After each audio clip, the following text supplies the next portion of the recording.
second. Today will be obviously the second day of 131 here. Couple questions right off, or answers hopefully right off. In terms of the homework, you'll see that it will be posted out there under the assignments section. So not a lot of. Did you see it on your section? I know I loaded it for the distance as well. I'm not a big stickler on deadlines for the homework. It's not a huge deal. Get it done by the exams, so that it's relevant for you. But if you have questions on stuff, I prefer you to, whatever, rather than get a stress situation and turn in something you aren't quite sure is right.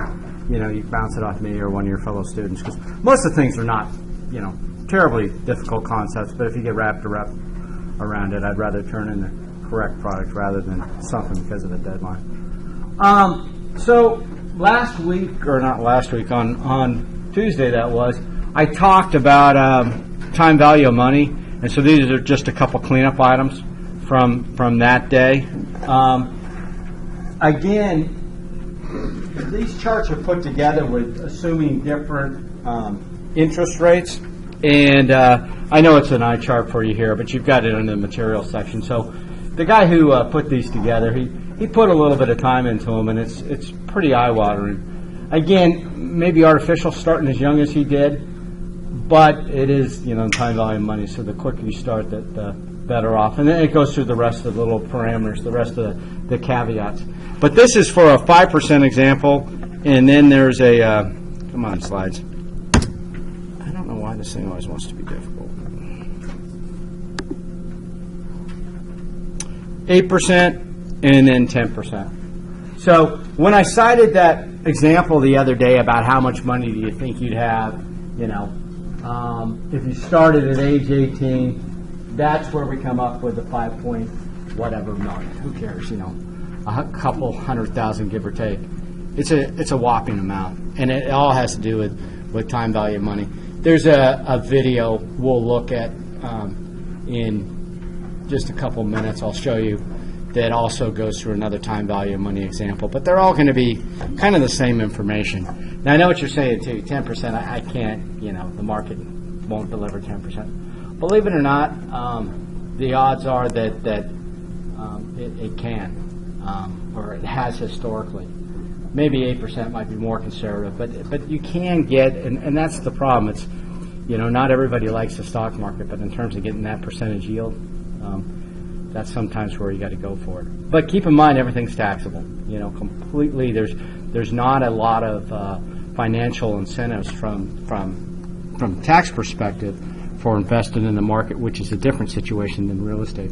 So rather than do the math in public again, like I did the other day, I just drew up a little example here for you. What I was trying to explain. You get a home, and again, we're getting kind of ahead of ourselves, but I just want you to kind of keep these things in the back of your mind. $300,000 home, putting 10% down. Now this also, if you're only putting 10% down, you are probably going to live in this home. So why not? You got to live somewhere.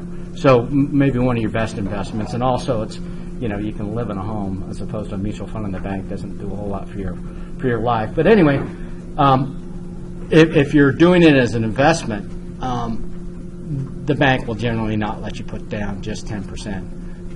You represent a little bit more of a risk to them. And so they're probably going to ask for 20% or whatever. It depends on the market. Depends how eager they are to make loans. But especially after 2000, 2007, 2008, you had a bunch of people that they called ninjas. No income, no job, no assets, and those folks were getting loans. And so the pendulum swung pretty far to that side. Now it's swung back to where they're pretty restrictive. They want to know what you have. And unfortunately, if you're self-employed, it's even worse because, you could be a librarian, nothing against librarians, but probably doesn't pay too awful much, but it's steady, and that's what banks like as well. You could be a contractor and be, killing it, but where's your pay stubs? They want that consistency. So again, not to say you can't get a loan, but anyway, things are working against you, and they may want a higher down payment. Anchorage real estate, 3 to 4% is what is currently out there. Now you can go nuts with this. You can go down to Las Vegas, Phoenix, certain markets, zoom, but they go up and they go down. So again, I'm not advocating. Well, I'm not necessarily giving advice on any of these investments, but I'm certainly not advocating jumping into a market that's super volatile. And Anchorage, I'd say, is fairly consistent, and it depends what kind of property you're buying. But anyway, so Anchorage real estate going up 3 to 4% on average. So let's say you just recovered 3% of that. That money that's coming in is $9,000 on a $30,000 investment. But you borrowed that money, right? So you're paying a little something for that. So, there's a lot of moving parts here. So the risk is moderate, but probably less than the stock market.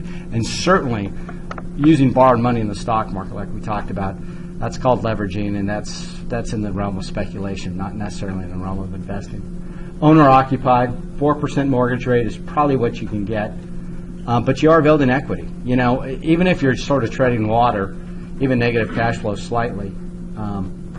I've got a house in Germany that's hugely negative cash flow, but it's a 10-year mortgage, and then it's done. I own it here in just a bit. Interest is tax deductible, so there are kind of some Scoobies for home buyers, because you'll find that the tax code, people will talk about loopholes and this and that. That tax code was written, by people deliberately. Sometimes you may not agree with it, but there's, we're all like little rats trying to get the government cheese, and the government will try and persuade you to do certain things, and this is the way that they, try to encourage people to have home ownership is by making that mortgage interest tax deductible. So they view that as like a societal good. It's stability. It's good for the economy. It's good for the people. We'll encourage that. Credit card debt, not tax deductible. Other types of debt, most of it is not tax deductible. So anyway, the interest from that home is tax deductible. So we'll look at that in the next couple of weeks. And when we look at tax planning, we'll look at the time you do tax planning is not during tax season. It's too late. That ship has sailed. Once the end of the year hits, once it's New Year's, everything you could have done to change your tax situation is frozen in time.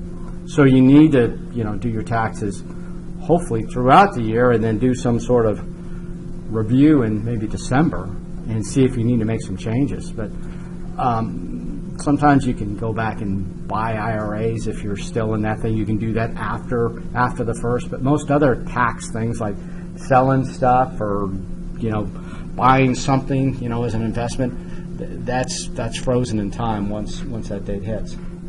And then capital gains. This is the other thing. This is a huge benefit to home ownership. If you make money in the stock market, there's a tax associated with that capital gains. And this is generally it's lower. This gets in the whole Warren Buffett thing of my secretary's taxed at a higher rate. Well, that's because his secretary is earning wages. She's paying income tax. Warren Buffett's being taxed on his investments, which are capital gains, taxed generally at a lower rate. But anyway, the argument for the non-Warren Buffett's world would be like, I already paid taxes on that income once when it was income, and now it's an investment and you want to take another cut. So there's two sides of that coin. But anyway, but the beauty of in real estate is if you meet the requirements, owner occupied, which means 2 out of the last 5 years, you can get up to $250,000 capital gains tax free, and if you're married, you get $500. So there's a few more caveats, but nothing substantial. But most people, that is how they get wealth.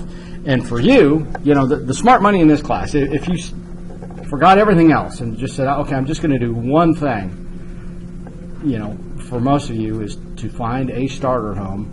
And it may not even be the home of your dreams, but what you're looking for, the parameters you're looking for, is the ideal rental. So you're going to move into this house. You're going to get the good financing because it's owner occupied, because you're going to live there. You're going to get all the benefits that go along with that, and then at some point in the future turn it into a rental. And which brings us back to this living in 2 out of the past 5 years. I had a buddy, he was with me in Madrid, made a killing on a home, but it was in East LA. And, he's not an East LA kind of guy anymore. I mean, he grew up in that neighborhood, and it was pretty rough then, and it's not really improved, but suck it up. Him and the wife went back there, and they lived there for 2 years, because they will, you don't mess around with the IRS on some of these things, and this is definitely one of those things. He had to go back there, and they went, he had multiple homes in Spain and all this other stuff, but the Spanish market just collapsed, just imploded. And anyway, they lived in East LA for a couple of years just to get that capital gains, because he wanted that cash. He didn't want to pay the tax on it. Yeah, higher risk in fast-moving markets. So the lower 48, or even certain countries, like I say, Germany, very stable. UK tends to be like some of the other places. I realize we're getting off on a tangent here, but real estate is not necessarily, it's not all the same, When somebody says real estate is risky, well, where are you buying this real estate? Are you buying vacation homes in Florida that are kind of disposable income that people just say, it's like like an exotic car. When people don't have money, the price just plummets. When the stock market's up, people are buying them. Is it that kind of fluctuation? Or is it something like a, rental condominium? The economy may go south, but people still got to live somewhere. People still have to eat. There's certain investments that are going to be consistent.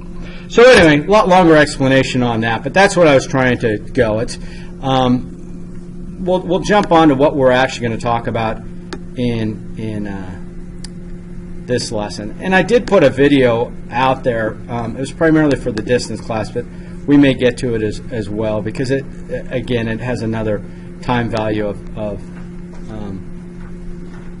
money. There's always wants to go to the wrong mode. Okay, so in terms of financial aspects of career planning, I know it seems kind of odd that we're personal finance and we're talking about resumes and getting a job and all that kind of stuff, but believe me, it's pretty consistent with personal finance that's taught at other universities, and so there's some elements that I'll include in the course to make it fairly well-rounded. Anyway, the good news is with careers and all that, you all already have a pretty good leg up on the market. You're going to be college graduates, right? So if they say the unemployment rate is 5% for a college graduate, typically a point or two less, and then get a master's and maybe a point less, and then you get into what they call just transitional unemployment. Means where there's always going to be about maybe 3% unemployment, because people are going from one job to another. They're not unemployed. They're just, for that month they look like they're unemployed because they're in between jobs. And being in between jobs is much more realistic than it used to be. This whole, I'm going to go to work for, GM and be there 40 years, that largely doesn't happen as much anymore. Which is, good and bad. I wouldn't say it's good. Losing a job is always stressful, but the fact that you've got, an education and you're employable and you're always thinking ahead, sometimes you want to go. That was one thing after leaving the military. It's like after about 3 years, you're kind of bored. Okay, I'm ready to go. I've been there, done that. So there is, rather than being job locked, I can't leave because I need my retirement. I've got to stay in this area and the rest of it. So some people also, because of the real estate, they got locked in certain locations. Even though they're miserable in terms of employment outlook, they had bought property there and now they were stuck. So again, that's why me to tell you to go buy real estate in every case is maybe not the example, because you're probably going to be tied to that location. So the planning aspect, and you're looking for a career, not necessarily a job. But the reason, again, this gets back to sort of the time value of money issue. There's certain things you can do now to greatly aid yourself. That when you get to be, the time to be thinking about what I'm going to do job-wise is not when you're a senior approaching interviews. Because as we'll talk about, the game is a lot of times already done. We'll talk about it. It's the way job interviews and the way just hiring works in general, it's a lot of insider type stuff. And believe me, you want to be the insider, not the outsider. And if you're just walking into an interview cold, you're definitely the outsider and may not work. So, yeah, career work-life balances, I think you can figure that out. There's some of this stuff in terms of the social aspects and the emotional bits that I'm not going to really delve into. Technical skills, general skills, for me, this is kind of heresy being and teaching in the business school, but the combination of a technical degree or at least some technical skills and perhaps an MBA later is pretty powerful. Sometimes people that are too general, that don't have the specific skills, that can cause a problem. For me, myself, actually, I was driving this bulldozer yesterday. I absolutely love this thing. I mean, I could have been, in another life, I could have been a bulldozer operator.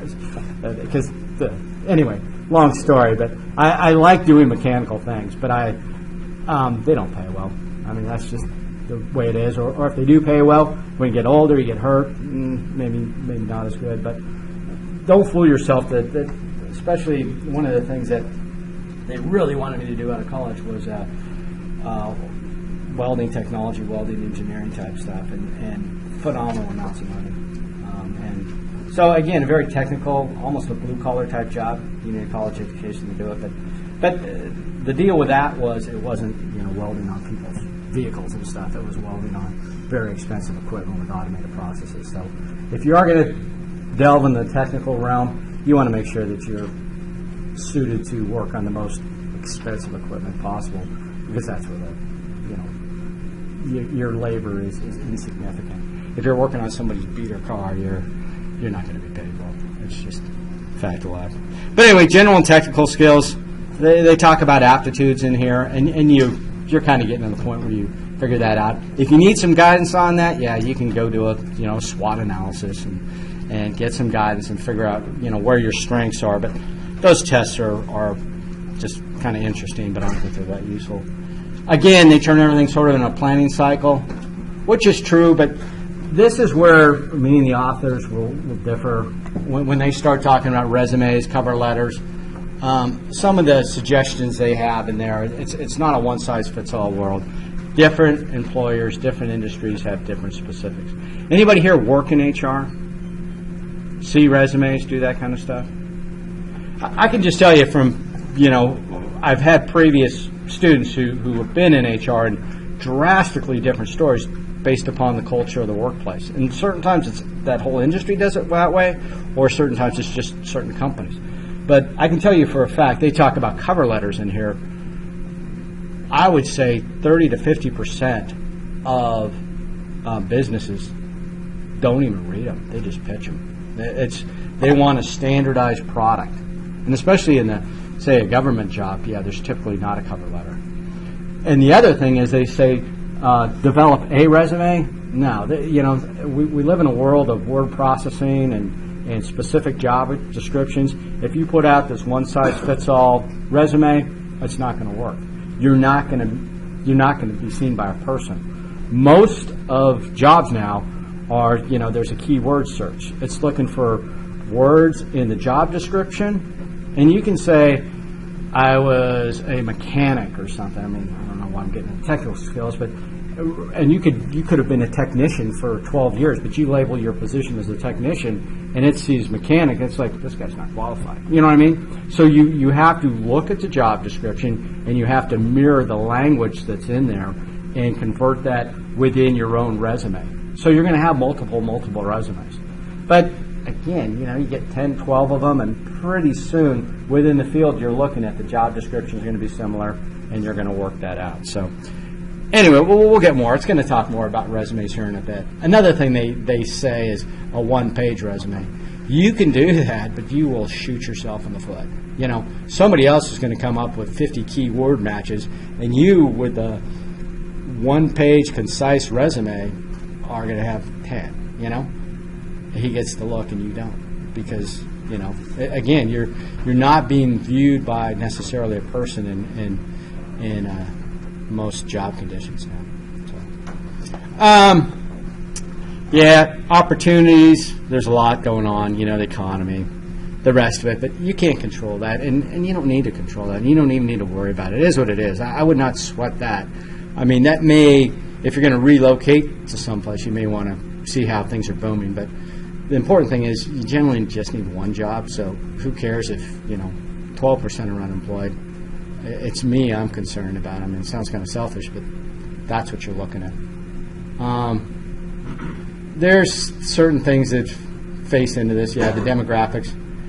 People are staying in the retiring workforce is not necessarily retiring. In the younger workforce, there's kind of excess supply on both ends. So anyway, where jobs are, yeah, there's some boom and bust place. The Dakotas with the fracking. Here, depending on what happens to the price of oil, but again, I would not necessarily. I spent however most of my life trying to stay out of the D.C. area. There's a ton of jobs there, good money, but not for me.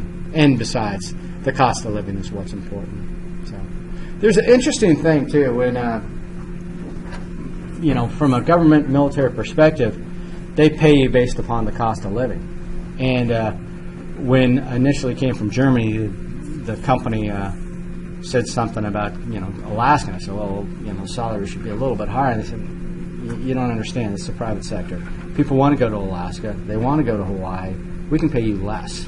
You want to go to Omaha? We can't get people to go there. We'll pay you more. So it's almost 180 out, depending on the company. And the other thing is about salary level.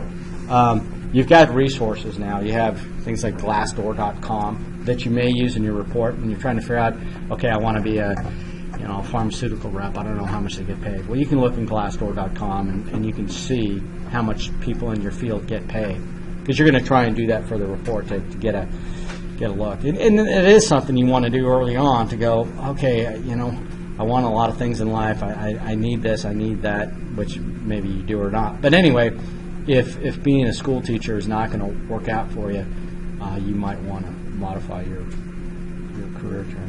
But when you actually get to an interview, you generally are forced to put out a number. And unless you have some insight, you may lowball yourself, or you may, ask for more than they think you're worth and lose the job. So for me, again, networking. Talk to people, find out, hey, how much did you, what's the highest? That's always worked for me. So anyway, yeah, the economy will change, but again, worry about things you can control. Services are where, a lot of jobs are going. Manufacturing, probably not so much. But if you are going into manufacturing, you better have some technical, automation type skills, because that's where manufacturing is going. So they talk about different, ways to get in, and this is pretty important. But the key thing that I would take away from this is that internship. There are internships available through the university, and this is kind of where I get back to the part about sort of the ethics of interviewing. How in interviewing, it's a fairly legal, fairly straightforward environment. They have to ask all the candidates the same questions, right? And it's very staged, and they really can't ask you about this, and they really can't get to know you. And you can do all that on an informal basis years prior if you're, because you want to ask about the company and how's the work-life balance, but you don't want to sound like, hey, I'm looking for easy work. I'm kind of a slug, and I really don't want to be hassled here. So it's better off to do an internship and see this company from the inside. And even if you don't do the internship, request maybe an informational interview. If you absolutely want to work, for BP or somebody like that, and you're going to interview her in a couple of years, back when you're a low threat, just a student, say, hey, I'd like maybe an internship if it's available, but if nothing else, I'd like to talk to somebody. Just get sort of an informational interview. And then you can ask all kinds of questions, and get an interview skill. The other problem is that the majority of positions, and again, this is from, not just personal experience, but also other folks, that there'll be positions advertised that are available, but really they're not. You know, they've already got somebody, perhaps somebody who's been interning for them for a couple of years, but they just can't hire them directly. That wouldn't be fair. So they put it out for an interview. So you'll say, hey, there's a great position available at BP. You'll throw your name in the hat. And I don't know how BP does their work, but I can tell you that's how the university does it. That's how a number of contractors do it. And especially in the government, that's how they do it. And you are absolutely wasting your time because you're interviewing for a position that's already been filled. You know, we got to get a good sample of folks. I had a friend who probably had 30 interviews, not even close to getting a job, and it just, you know, kind of beat him down. But the deal was that those jobs weren't available. They have to go through the hiring process to look at a number of candidates, but they got their guy. And so what I'm saying is you can't change the system, but you can through networks and internship. Internship's kind of a win-win. I mean, you are a more valuable candidate to them because you're a known quantity and you know what you're getting in on. So, yeah, I would hire the intern over some guy on the street. So that's how you want to do it. You want to be that person. So, anyway, other things you can do. Yeah, volunteer work. You know, volunteer work, especially if you want to be, say, a biologist or something. Somebody who's volunteered with a, you know, fishing game or, you know, fixing broken birds or, you know, taking care of stray moose, you're going to have a leg up. You're going to have that experience. All these things on here, they date themselves, you know, library, media, whatever. Most of these things are lumped into probably 50% is online. Campus placement office, yeah, doesn't always helpful. Anyway, you need to do the internship type thing. And there's also, like, in the School of Business, I'm actually one of the guys on the committee for the experiential learning. So there's a number of firms, especially, like, if you're going to be an accountant, those guys have kind of got wired, where they've got their little track, and they go in the accounting club, and they go and they get exposure with industry, and you know, it makes for a much less stressful, you know, senior year transition to the job market when you kind of got your ducks lined up. And then the networking bit that they call business contacts. But anyway, it's all fair. Networking. Some of this, again, this bit about mentoring and other things, sometimes that's, you know, let's not say nepotism, but again, when we're in an election year and the two people running for president are both closely related to previous presidents, you know, it happens everywhere. And anyway, so networking can happen in a number of ways, and preferably, you know, on a social level, something you enjoy. I mean, if it's a field you want to be in, then, you know, perhaps you should maybe go to the AMA meetings if you're a marketing major, or if you're an accounting person, you know, go through an accounting club and kind of immerse yourself in the field rather than get through it and figure out that's what you want to do. The actual job search, yeah. Advertisements, again, you know, at the entry level, there may be more genuine assignments, but a lot of these transitional ones, at least for announcements, for, you know, friends I've seen, I would venture to say very few of them are legit. Career fairs, certainly, but don't wait till your senior year. Go there early, and, you know, you should be, and this can't happen really in a formal interview, but you should be kind of interviewing them, find out if they're a good fit. But, you know, unlike everybody else, it's human nature. You don't want to say, well, tell me about the LEAD program. You know, tell me about how many days off I'll get for this and that, and, you know, and the quality of life. And you don't want to sound, you know what I mean? So you won't ask those questions. So go to a career fair, talk to them years before, and, you know, they either will or will not remember you. Alumni in the field, if they are in the, well, yeah, there are some folks who certainly here in Anchorage who have stuck around, or in Alaska in general. Business directories. There is a, you know, Alaska Business Monthly. They put out a directory once a year. It's pretty impressive.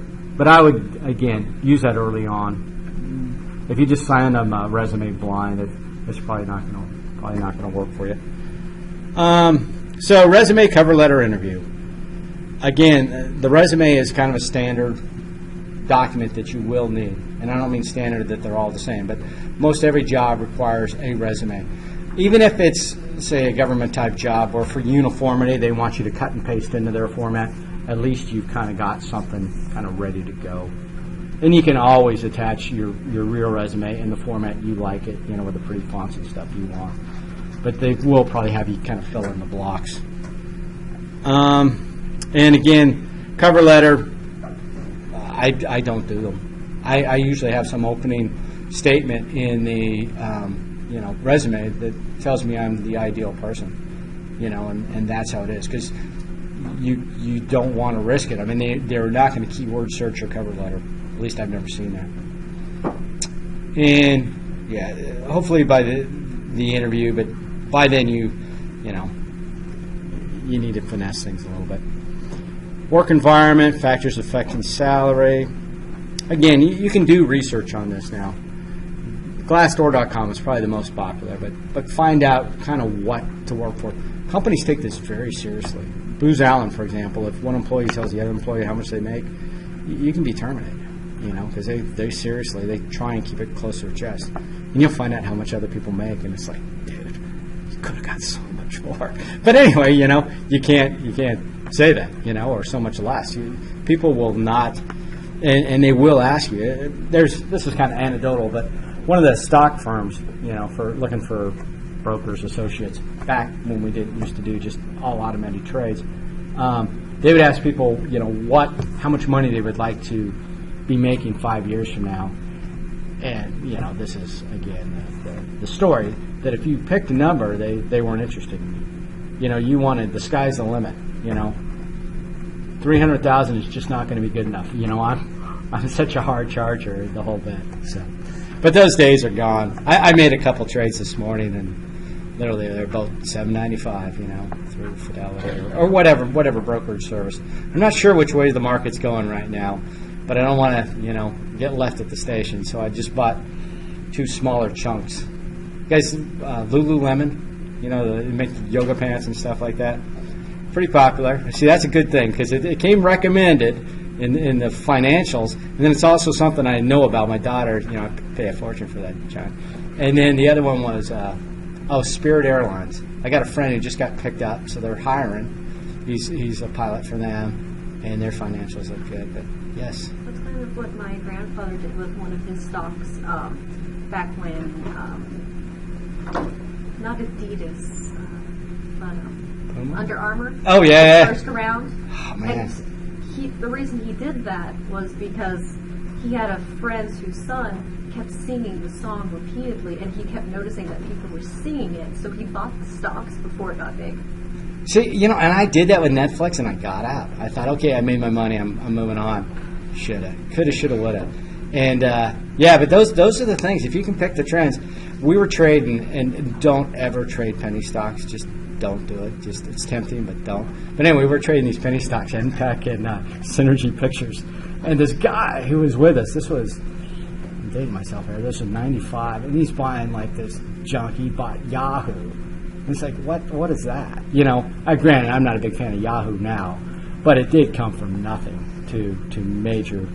But anyway, that's not investing, that is speculation. And so, but again, maybe the Lululemon and the Spirit Airlines, now we're getting into maybe investing. And the other aspect, we'll talk more about this later, but the reason why I have some, sort of fun money where I speculate in individual stocks, which may not be the smartest strategy, but it is kind of fun, and it's money that I would use for something else, because, again, sometimes you have to buy regular investments, and I do have some of that's taken out of the check, but it's not the most exciting stuff. But that extra money, rather than go buy a silly Porsche, BMW or something, I try to put it in some stocks. But yeah, that's prudent investors, Buffett, people like that. They look for things that they can reach out and sort of touch.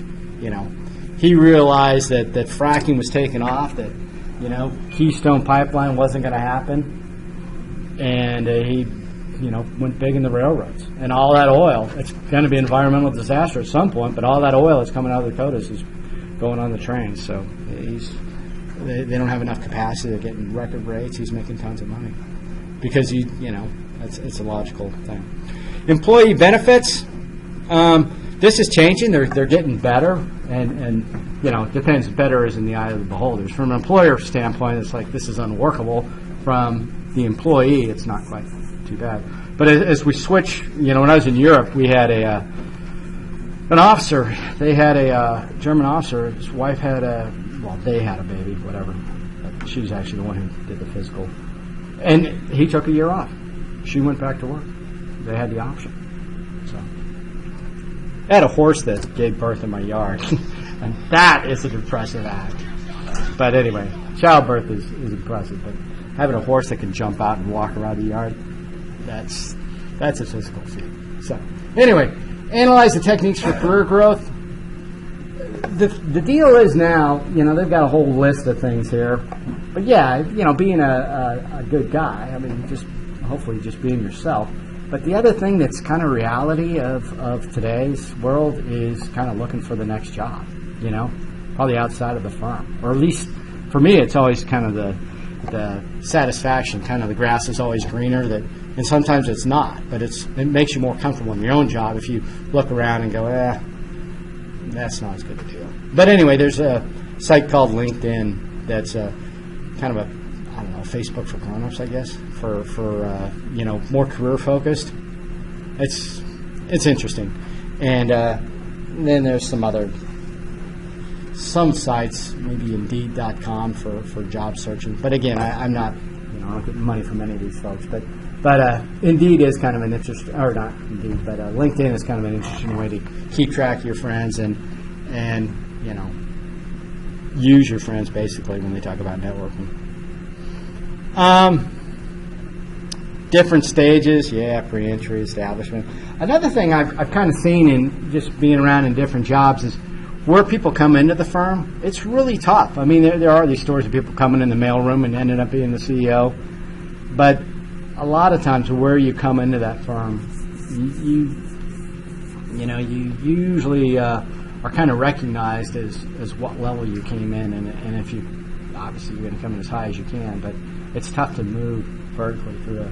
Do you have a question? No? Okay.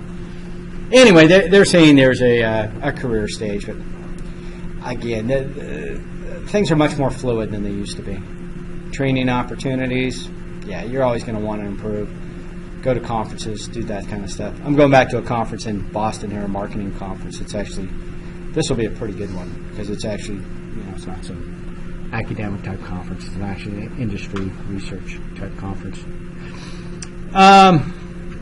Mentoring, again, that gets into networking, and it can be good. And there are, perhaps through maybe one of these student clubs or some involvement in town, you may meet somebody who's got some advice and has kind of made it and wants to help you. So, and maybe you'll do the same for somebody else later on. But again, it's sometimes it's misused. Talking about changing careers.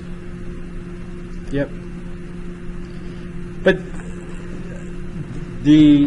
for me, some people would stress this amount, but for me, I do definitely like to look out there and kind of see what's available. Look around and kind of assess, and maybe not send them a resume, but just at least look at what positions are always available. And it just keeps you more competitive. And then if you get some bad news, because, sometimes, you get chucked out of a company for just being in the wrong place at the right time, or wrong time. They're doing a downsizing or whatever, and people got to go.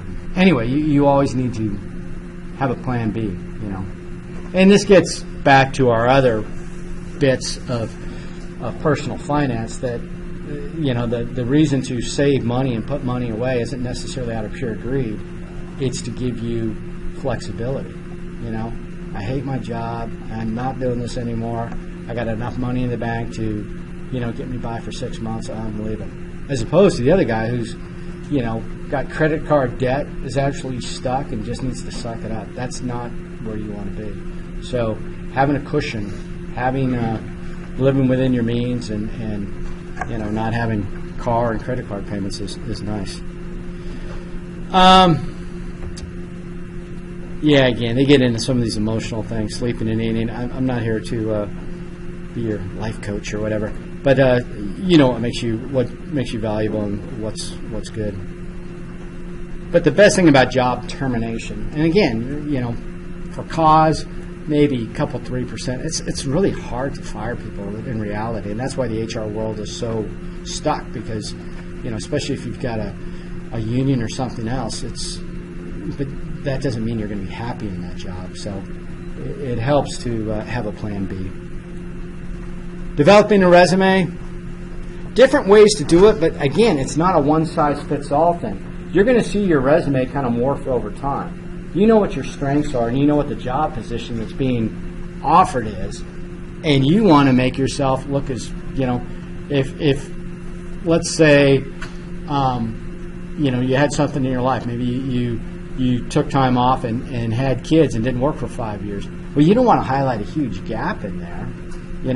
You may not want to go with a chronological format. You may want to just have experience type things, and then, if there's something that's not touchy, but something that won't come across well on paper, if you can get to the interview, at least you can explain to them. Or if you're also smart too, you'll maybe step back from the workforce when you're doing some life event type thing, but you might still stay relevant in the field by volunteering or doing something else and show that you're engaged. So, but yeah, they don't like to see long-term unemployment, other things like that. They convey a pretty negative message. So try and show that you're active and busy, and then pick the format that makes you look the best. So chronological, functional, targeted. Just about everything is going to be targeted, but it's also going to be one of these other formats. So, a one-size-fits-all resume is it's easy to produce, but you're kind of wasting your time and their time because it's not going to get picked up. Like I say, keyword search, automated scanning, just getting a person to actually look at your resume is the first hurdle. If you can't get a person to look at it, you're done. So you need some keywords in there. This limit the resume to one page, I would absolutely say not. You're not. That's sort of an old type approach, and it depends on your strengths. But most people, it's kind of, again, it depends on the situation. But I shared an office with one of the professors here when I first got here, 27-page resume. And I just laughed. I mean, I'm just like, I don't know. Anyway, but that's what academics do. They write up, they went to this conference, they went to that conference, but if you're maybe in a, private sector or for-profit type thing, they're like, this guy's going to kill us. He's just way too verbose. We need, impact. We don't need fluffy words. We need, how he's going to make us $1 million. And so again, it depends on the setting, but a strong resume is helpful and kind of organizes yourself also for the interview. Again, yes. Sorry, I got that wrong. No. I'm trying to follow along with the book. Yeah. Because you're clearly in chapter 2, near the end of chapter 2. Yeah. But is this I'm kind of losing track from the time to time. Is this taken from a previous book? No. The slides should be the same. Which edition do you have? The book. It's the 11th edition. Yeah. What's the latest edition we're up to? 11? Yeah, I'll double check the slides, but the content should be roughly the same. Yes. It's also on page 28. It's 76 that it's like this one. It's 76. Okay. Yeah, I'll double check the format that they got going. Yeah, I'm not trying to throw you for a loop, but it will be the material, because I said you guys can use the older editions, because I think you'll find the content the same. The page numbers may be different, but we'll talk more about it.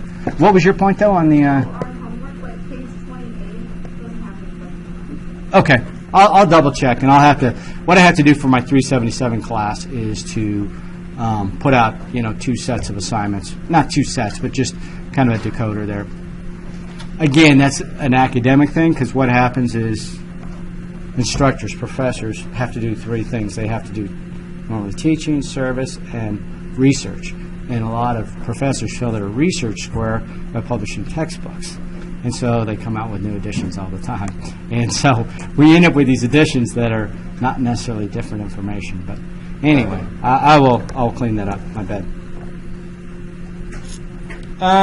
So cover letter, again, I put it in the top part of the resume. Informational interview, if you could already scored one of those years prior, that would be helpful. So again, don't wait till you're about to graduate, and then because even for most people, their senior year ends up being pretty stressed, getting done, and maybe when you're a freshman, sophomore, or at least you have a summer or two available, go ahead and do that.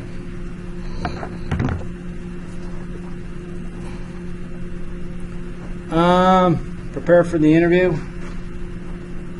So you can find these interviews, and you can find the typical questions out there. It's sort of like, these Rate My Professor sites and these other sites where people will have an interview, and God bless them. I never take that kind of time, but they'll put it out there on YouTube, or they'll write something up, and it may be not completely accurate, but anything that just kind of helps you kind of be ready for the type of questions that will be asked. And then that's also sort of begs the question, too, about the informational interview and other interviews. Even if you know you only want to work for one specific company, you may very well want to interview with a number of them just to kind of, brush up your interview skills. Some interviews are just awkward, and it helps to have one of those and go, I learned something, or I didn't handle this right, or I don't think I'm going to get that position because I said something stupid. It helps to kind of have some even practice type interviews. And then there's the homework. Let me do one other thing. The other section, I should add it to your course. I'm going to see if we can get this video. I'm not sure how good our internet connectivity is going to be. But to reinforce that time value of money, I put a video clip out there that I'll add.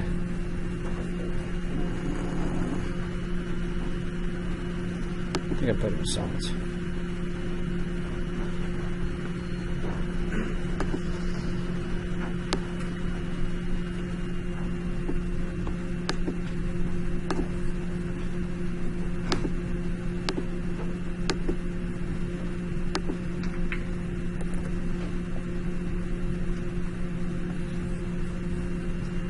Oh, no, that has sound. We'll get there. Video's muted? Yeah. Dude.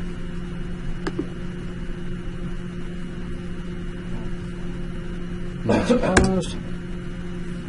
And it goes back to mute. For 8 years. He picked investment funds that averaged a 12%. James and Tom were friends who grew up together. They both knew that they needed to start thinking about the future. At age 19, James decided to invest $2,000 every year for 8 years. He picked investment funds that averaged a 12% interest rate. Then, at age 26, James stopped putting money into his investments. So he put a total of $16,000 into his investment funds. Now, Tom didn't start investing until age 27. Just like James, he put $2,000 into his investment funds every year until he turned 65. He got the same 12% interest rate as James, but he invested 23 more years than James did. So Tom invested a total of $78,000 over 39 years. When both James and Tom turned 65, they decided to compare their investment accounts. Who do you think had more? James, with his total of $16,000 invested over 8 years, or Tom, who invested $78,000 over 39 years? Believe it or not, James came out ahead, $700,000 ahead. Tom had a total of $1,532,166, while James had a total of $2,288,996. How did he do it? Starting early is the key. He put in less money, but started 8 years earlier. That's compound interest for you. It turns $16,000 into almost $2.3 million. Since James invested earlier, the interest kicked in sooner. To learn more about how proper financial planning and smart investing can help you reach your financial goals, visit bespokenwealth.com and schedule your free Yeah, so it's not meant to be an advertisement for that company, but again, it's just another example of, time value of money, how it works out and how people kind of try to double up the catch-up at the end, and it makes it more difficult. 12%, that's 12% consistently. That's maybe not in the realm of realist. But you've got the charts there that can show you all the way down to 5%. And I certainly think you can get 5. 12 I would not think is logical. I'll figure out what's going on with that and clean it up and look at the page 28. But there's going to be those same problems. Does anybody offhand, did you find it? What? Yeah. What is problem number 2? Yeah. On. Yeah. Yeah. Rule of 72. Well, I'll talk more about Rule of 72, but Rule of 72 is a nice kind of in your head kind of thing where it's basically what is it? You divide 7 into that. I'm getting the number. Anyway, you divide the number into that, 7 into that. We'll go with 7 right now. And if you're getting that interest rate, that would be the length of time it would take for that money to double. So, okay, it sounds like magic, but let's say, you're getting 10% interest, right? How many times does 10 go into 72? Yeah, 7 years, boom. And that's when the money would double. So you invest $100,000 and using the Rule of 72 at 10%, boom, 7 years you'll have $200,000. Kind of convenient. So if you're just working stuff in your head, if you're looking at some, safe interest rate right now, like what a bank would pay, you're in the negative rates. By the time you look at the tax that's going to be paid on the other end of it. There's one of the examples in the book they talk about getting 5% from a bank. They aren't paying that. It's down in the not even pushing inflation. Inflation is going to be about 3%. Unless you're getting, more than 3%, you're not building wealth. You're sort of treading water. So anyway, enough of that. We'll talk more about it next week. I'll sort out the other rates. Any other questions? Not so much? Okay.